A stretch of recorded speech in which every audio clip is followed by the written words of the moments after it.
Kisah mengerikan kali ini dialami oleh pria ini sebagai pelakunya, yang tega secara mengerikan nenek kandungnya sendiri hanya karena tidak dipinjami uang. Tetapi tidak hanya itu, dia juga menghabisi selingkuhannya dengan alibi ingin mengenalkan ke orang tuanya. Tapi sebelum lanjut, klik subscribe terlebih dahulu. Kalau sudah, beginilah kasusnya.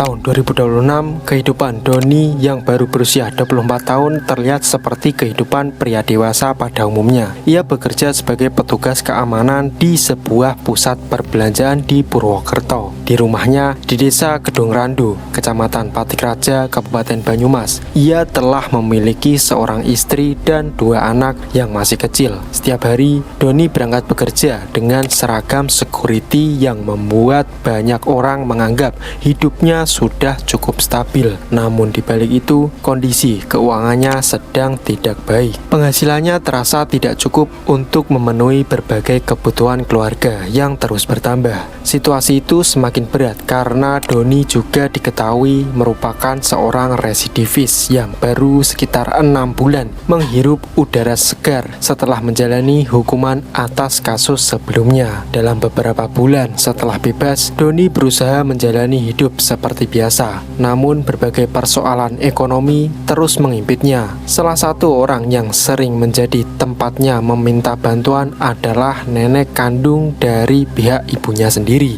Katinah, seorang perempuan lanjut usia berumur 81 tahun yang tinggal seorang diri di rumahnya di wilayah Patikraja. Katinah dikenal sebagai sosok tua yang sederhana. Meski usianya telah memasuki di 8 dekade, ia masih menjalani keseharian secara mandiri. Selama bertahun-tahun, ia beberapa kali membantu cucunya ketika membutuhkan uang. Namun seiring waktu, pinjaman demi pinjaman terus bertambah. Uang yang dipinjam tidak semuanya kembali. Hubungan antara nenek dan cucu itu perlahan berubah. Katina mulai merasa bahwa Doni terlalu sering datang dengan alasan yang sama. Di sisi lain, Doni mulai merasa bahwa keluarganya tidak lagi memahami kesulitan yang sedang ia hadapi. Sementara itu, di lingkungan kerjanya, Doni mengenal seorang wanita muda berusia 18 tahun berinisial AA. Pertemuan mereka terjadi sekitar bulan Mei 2026 ketika keduanya sama-sama bekerja sebagai petugas keamanan. Usia mereka terpaut 6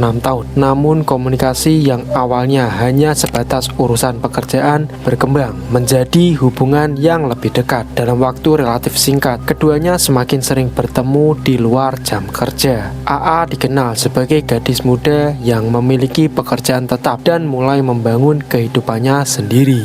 Pada orang-orang di sekitarnya, hubungan itu mungkin terlihat sebagai hubungan pertemanan biasa antara rekan kerja. Karena hubungan mereka baru terjalin sejak Mei 2026, AA belum benar-benar memahami seluruh sisi kehidupan pria yang sedang dekat dengannya itu. Ia mengenal Doni sebagai rekan kerja yang sering mengajaknya berbicara, bercanda, dan berbagi cerita tentang kerjaan. Kira-kira begitulah latar belakang mereka. Kamis 11 Juni 2026, sekitar pukul 17 waktu Indonesia Barat, Doni, pria berusia 24 tahun yang bekerja sebagai security keamanan di Purwokerto, meninggalkan rumahnya di Desa Gedung Randu, Kecamatan Patikraja, Kabupaten Banyumas. Sore itu ia mengendarai sepeda motor Pulsar miliknya. Di belakangnya ikut sang istri dan 2 anak mereka yang masih kecil. Dari luar, perjalanan itu terlihat seperti kunjungan keluarga biasa menjelang malam. Tidak ada yang tampak mencurigakan. Di sepanjang perjalanan, Doni kemudian berkata kepada istrinya, "Aku mau ke rumah nenek dulu. Siapa tahu masih ada barang yang bisa dijual atau digadekan karena lagi butuh uang untuk kebutuhan rumah." Ucapannya sambil tetap fokus mengendarai motor. Sang istri yang sudah mengetahui kondisi ekonomi keluarga mereka hanya menganggukkan kepala. Kalau memang nenek punya barang yang sudah tidak dipakai, mungkin bisa membantu sementara. jawab istrinya. Perlahan, perjalanan dari Kedung Randu menuju wilayah Patik Raja berlangsung seperti biasa. Sore mulai berganti petang, sekitar pukul 17.45 waktu Indonesia Barat, mereka tiba di kawasan lapangan Patik Raja. Alih-alih langsung mengajak keluarganya menuju rumah sang nenek yang berusia 81 tahun, Doni justru menghentikan motornya di dekat area lapangan. Ia meminta istri dan kedua anaknya untuk menunggu di sana. "Kalian tunggu di sini dulu ya. Aku cuma sebentar ke rumah nenek. Nanti kalau sudah selesai, aku balik ke sini lagi," kata Doni. "Memangnya tidak lama?" tanya istrinya. "Gak lama, ini hanya sebentar," jawab Doni singkat. Setelah memastikan istri dan anak-anaknya tetap berada di lapangan, Doni melanjutkan perjalanan seorang diri menuju ke rumah neneknya, Kartina. Rumah itu berada tidak terlalu jauh dari lokasi lapangan. Beberapa menit kemudian, ia sampai di depan rumah yang selama ini sudah sangat dikenalnya sejak kecil. Namun setibanya di sana, kondisi rumah ternyata berbeda dari yang ia harapkan. Pintu rumah masih tertutup rapat, tidak terlihat tanda-tanda bahwa pemilik rumah sedang berada di dalam. Doni mencoba memastikan keadaan sekitar. Ia melihat ke arah teras dan halaman rumah yang tampak sepi. Tidak ada suara maupun aktivitas yang menunjukkan keberadaan Kartina neneknya. Ia berpikir neneknya tidak berada di rumah, entah sedang ke tetangga atau sedang sholat di masjid. Ia kemudian berdiri beberapa saat di depan rumah sambil menunggu. Sesekali pandangannya mengarah ke jalan yang biasa dilalui warga desa sampai menjelang malam. Setelah beberapa saat, sekitar pukul 18.30, Kartina yang berusia 81 tahun akhirnya tiba di rumahnya. Setelah menunggu hampir 1 jam di sekitar rumah, Doni langsung menghampiri neneknya. Sebagai cucu, ia sudah terbiasa keluar masuk rumah tersebut. Kartina pun tidak menaruh rasa curiga kepada cucunya, yang saat itu datang menjelang malam. "Sudah lama nunggu," kata Kartina sambil membuka pintu rumahnya. "Iya mak, ada yang mau saya bicarakan," jawab Doni. Begitu masuk ke dalam rumah, Doni tidak banyak basa-basi. Ia segera menyampaikan maksud kedatangannya. Kondisi ekonomi yang sedang dihadapinya kembali menjadi alasan utama. Sebagai kepala keluarga dengan seorang istri dan 2 anak, ia mengaku sedang membutuhkan uang untuk berbagai keperluan. "Mak, saya lagi kesulitan. Kalau ada uang, saya mau pinjam dulu," katanya. Kartina terdiam beberapa saat. Permintaan seperti itu bukan pertama kali ia dengar dari cucunya. Selama bertahun-tahun, ia sudah beberapa kali membantu Doni ketika membutuhkan uang. Namun kali ini jawabannya berbeda. "Doni, utang yang kemarin saja belum selesai. Masa mau pinjam lagi?" jawab Kartina. Doni terus berusaha meyakinkan neneknya. Ia menceritakan berbagai kesulitan yang sedang dihadapi. Namun, Kartina tetap pada pendiriannya. Menurutnya, masalah tidak akan selesai jika cucunya terus meminjam tanpa berusaha menyelesaikan kewajiban yang lama. "Don, nenek juga sudah sering membantu. Coba cicil dulu yang lama. Jangan datang kalau butuh uang saja." Waktu terus berjalan. Dari sekitar pukul 7 malam, percakapan keduanya semakin tegang. Kartina yang selama ini dikenal sebagai sosok yang tegas mulai mengungkapkan kekecewaannya. Dalam pembicaraan itu, ia membandingkan Doni dengan beberapa cucu lainnya yang dianggap lebih bertanggung jawab dalam menjalani kehidupan. "Lihat saudara-saudaramu, mereka juga susah, tapi berusaha sendiri. Jangan selalu bergantung pada orang lain," ucap Kartina. Kalimat itu membuat Doni tersinggung. Baginya, ucapan tersebut terasa seperti merendahkan dirinya. Di tengah berbagai masalah yang sedang dihadapi, ia merasa tidak dipahami. Sementara Kartina merasa dirinya hanya sedang mengingatkan cucunya agar berubah menjadi lebih baik. Perdebatan berlangsung cukup lama dan akhirnya berujung pada sebuah tindakan yang hidup Kartina malam itu. Sekitar pukul 19.30, Doni melakukan penyerangan terhadap neneknya di dalam rumah neneknya dengan kepala dari Kartina dengan menggunakan palu yang Doni ambil di dapur hingga membuat Kartina mengembuskan nafas terakhirnya. Berdasarkan hasil penyelidikan kepolisian, Kartina meninggal dunia di lokasi kejadian. Setelah kejadian itu, Doni tidak langsung meninggalkan wilayah tersebut dan sekitar pukul 8 waktu Indonesia Barat, ia meninggalkan rumah sang nenek dan kembali menuju ke lapangan Patik Raja tempat istrinya serta kedua anaknya menunggu sejak sore. Ketika tiba di sana, ia berusaha bersikap seolah tidak terjadi apa-apa. "Ayo pulang," katanya kepada istrinya. Sang istri tidak mengetahui apa yang baru saja terjadi. Ia bersama kedua anaknya kemudian pulang bersama Doni ke rumah mereka di desa Kedung Randu. Setibanya di rumah, Doni mengganti pakaiannya dan menjalani aktivitas seperti biasa. Di malam yang sama, Doni mulai menghubungi AA, rekan kerja sekaligus wanita berusia 18 tahun yang baru dikenalnya beberapa minggu sebelumnya. Melalui pesan dan komunikasi yang terjalin, ia mengajak AA untuk bertemu. Di balik ajakan tersebut, penyidik meyakini bahwa Doni telah memiliki niat untuk menguasai barang-barang berharga milik wanita muda itu. Doni kemudian bergerak menuju ke Alfamidi Super Pabuaran. Di lokasi itu, ia telah mengatur pertemuan dengan AA, rekan kerjanya yang baru berusia 18 tahun itu. Hubungan keduanya baru terjalin sejak Mei, sehingga AA masih menaruh kepercayaan besar kepada pria yang dikenalnya sebagai sesama petugas keamanan. Saat bertemu, Doni terlihat tenang seperti biasa. Ia kemudian meninggalkan sepeda motor Pulsar miliknya di area parkir dan memilih ikut bersama dengan AA menggunakan motor Yamaha Aerox milik gadis tersebut. "Malam ini kita jalan-jalan dulu ke Baturaden, bagaimana?" tanya Doni. "Boleh, kebetulan besok juga libur," jawab AA tanpa menaruh curiga sama sekali. Keduanya kemudian berangkat menuju kawasan wisata Baturaden. Sepanjang perjalanan, mereka berbincang mengenai pekerjaan, kehidupan sehari-hari, dan rencana masa depan. Bagi AA, malam itu tidak berbeda dengan pertemuan-pertemuan sebelumnya. Ia menganggap dirinya sedang menghabiskan waktu bersama seorang yang telah dekat dengannya selama beberapa minggu terakhir. Sekitar pukul 9 malam, mereka tiba di sebuah kedai di desa Karangsalam, Baturaden. Mereka duduk cukup lama sambil menikmati suasana malam. Dalam kesempatan itulah, Doni mulai menyampaikan rencana yang telah dipikirkannya. "Aku ingin mengenalkan kamu ke orang tuaku," ucap Doni. AA terlihat terkejut sekaligus senang mendengar perkataan tersebut. "Serius? Memangnya tidak apa-apa kalau malam begini?" tanyanya. "Tidak masalah, mereka juga sudah tahu tentang kamu," jawab Doni meyakinkan. Kalimat ini membuat AA semakin percaya. Ajakan untuk dikenalkan kepada keluarga dianggap sebagai tanda keseriusan. Tanpa mengetahui kondisi sebenarnya, AA akhirnya menyetujui ajakan tersebut. Menjelang pukul 11.30 malam, keduanya meninggalkan Baturaden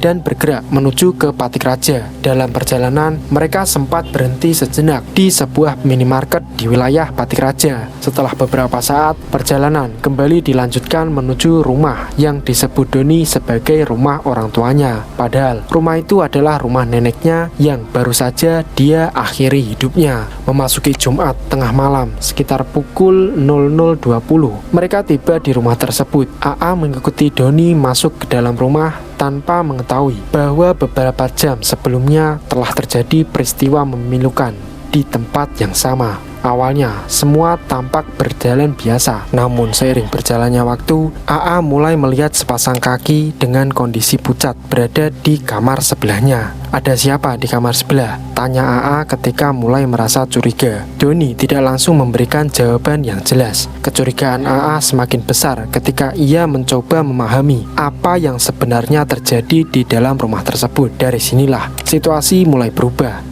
AA akhirnya mengetahui adanya peristiwa yang sebelumnya terjadi di rumah itu. Mengetahui rahasia tersebut membuat posisi Doni semakin terdesak. Dalam kondisi itulah, ia berusaha mengendalikan keadaan dan mencegah rahasia terbongkar. Sekitar pukul 2.30 waktu Indonesia Barat, penyidik menyimpulkan bahwa Doni kembali melakukan tindakan yang menyebabkan AA kehilangan nyawanya di dalam rumah tersebut. Polisi juga menemukan bahwa setelah kejadian itu, pelaku mengambil berbagai barang milik korban, yaitu motor Yamaha Aerox yang digunakan AA, HP Vivo, perhiasan, uang, dan tas milik korban yang kemudian dikuasai oleh pelaku. Ketika Doni mulai menyadari bahwa dirinya berada dalam situasi yang tidak memungkinkan, Sedangkan sekitar pukul 7 pagi, ia kemudian membuang jasad dari nenek Kartina ke sumur di dalam rumahnya. Di sisi lain, beberapa tetangga mulai merasa ada yang tidak beres. Lampu rumah nenek Kartina diketahui masih menyala sejak malam sebelumnya. Bagi warga sekitar, hal itu cukup janggal. Selama bertahun-tahun, mereka mengenal Kartina sebagai sosok lansia yang memiliki kebiasaan teratur dalam menjalani aktivitas sehari-hari. Karena rasa penasaran semakin besar, beberapa warga akhirnya memutuskan mendatangi rumah tersebut. Mereka berharap hanya menemukan masalah kecil atau mungkin nenek Kartina sedang kurang sehat. Namun, ketika memasuki area rumah, mereka justru melihat Doni berada di lokasi seorang diri.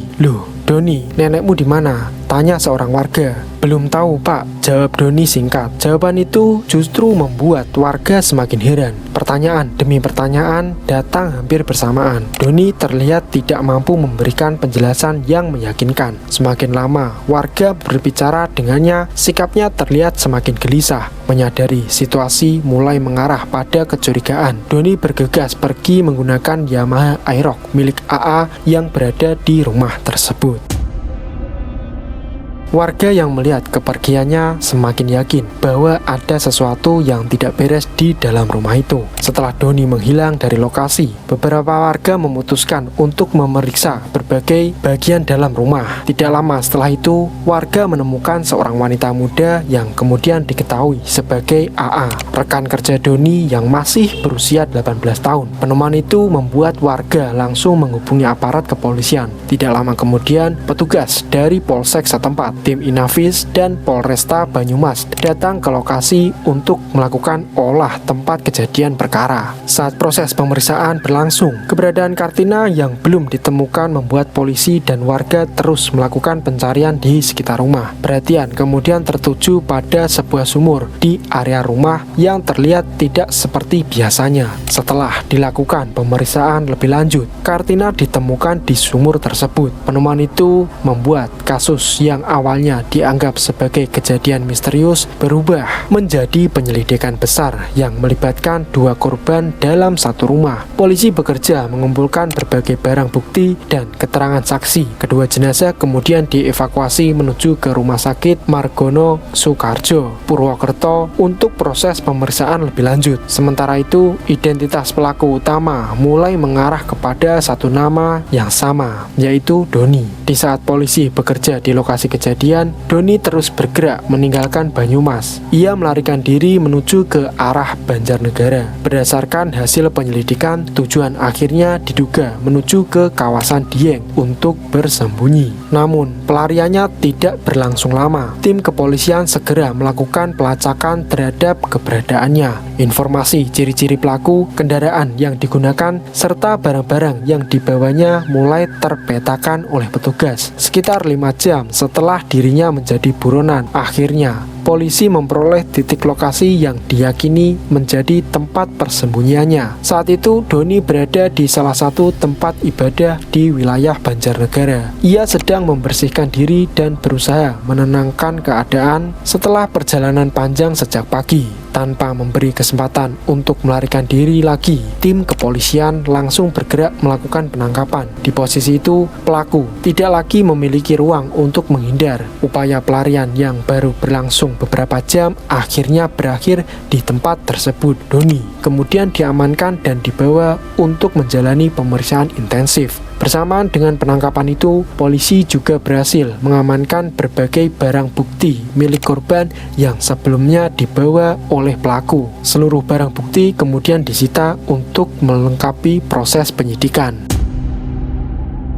Beberapa hari setelah penangkapan Doni pada pertengahan Juni 2026, penyidik menyimpulkan bahwa apa yang dilakukan pria berusia 24 tahun itu bukanlah sekedar tindakan spontan yang terjadi dalam hitungan menit, melainkan sebuah rangkaian perbuatan yang memiliki unsur perencanaan dan tujuan yang dibilang cukup matang. Sementara itu, di luar ruangan pemeriksaan, keluarga korban dan masyarakat Banyumas mengikuti perkembangan kasus tersebut dengan penuh perhatian. Setelah seluruh fakta dikumpulkan, kepolisian secara resmi menetapkan Doni sebagai tersangka. Ia langsung ditahan untuk menjalani proses hukum lebih lanjut. Dalam konferensi pers, penyidik menjelaskan bahwa perbuatannya memenuhi unsur tindak pidana yang sangat berat menurut keterangan hukum yang berlaku. Doni dijerat dengan pasal 459 subsider pasal 458 ayat 2 KUHP tentang berencana. Karena itulah ancaman hukuman yang menunggu Doni menjadi sangat berat. Berdasarkan pasal yang dikenakan, ia terancam pidana maksimal berupa hukuman